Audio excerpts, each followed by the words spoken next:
Dans cette vidéo, nous allons parler de BYD. Merci à Sylvain qui m'a envoyé ces informations et elles étaient donc en anglais, donc au Danemark, c'est tout à fait logique. Donc ils ont déjà les informations en premier. Alors merci encore une fois donc à Sylvain qui a traduit en français.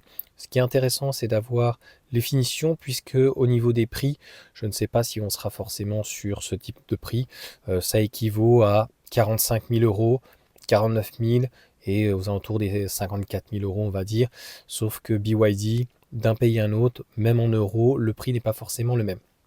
Donc ce véhicule va être, et pareil, le véhicule ne sera peut-être pas proposé, par exemple, en confort. On parle donc de la BYD Seal Lion, donc c'est, on va dire, la Seal, mais qui est donc en version SUV.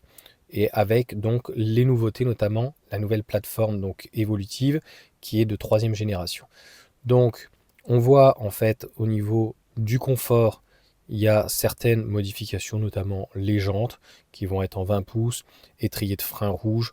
C'est vraiment, à mon sens, de petites choses parce que en confort, elle est déjà excellente, hein. On a un véhicule qui est déjà affichage tête haute sera uniquement en excellence, mais le véhicule vraiment est déjà très très très très très bien optionné. Tu vois bien qu'il y a pratiquement tout à chaque fois dans confort, conception et excellence. Il va y avoir un blanc, espace noir, il va y avoir du gris et un gris un petit peu bleu. À l'intérieur, un noir, un blanc. Donc c'est relativement simple. Donc là, on a différentes options. Ça va être très intéressant, donc avec un très beau haillon. Batterie, donc deux choix, toujours donc des lames en LFP, donc c'est plutôt bien traduit.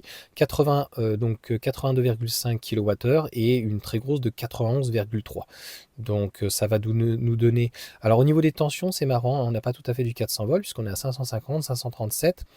Les autonomies, donc c'est les autonomies par contre, je pense WLTP qui nous parle pas, alors on va pas parler de combiné et pas en ville, 482, 456 et en tout cas 500 pour la grosse batterie. C'est là où on se rend compte que malheureusement par rapport à un modèle Y, c'est beaucoup moins efficient. Au niveau des puissances, donc c'est marqué donc juste à côté, confort, excellence de la conception, donc 340 jusqu'à 530. Donc il va y avoir une propulsion et une 4 roues motrices. Et on voit qu'on est à 4 secondes 5, donc un petit peu moins bien que la Steel qui est à 3 secondes 8 et à 6 secondes 7, donc c'est plutôt pas mal pour la propulsion.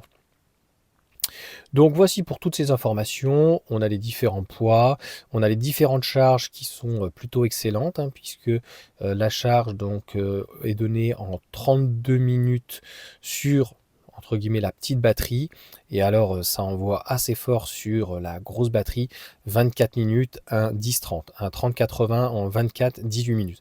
La grosse batterie est vraiment très très très très intéressante. Après, garantie 6 ans, et la batterie, elle, est garantie 8 ans. Donc c'est une belle proposition.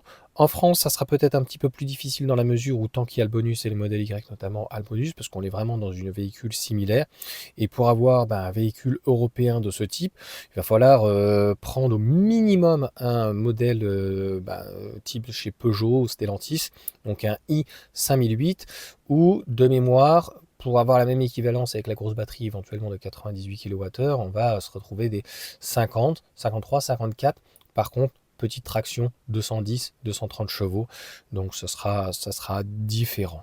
Voilà en tout cas pour cette vidéo donc de présentation du catalogue qui sera de toute façon similaire, et puis on attend les prix que va annoncer BYD notamment en France. Voilà pour cette vidéo.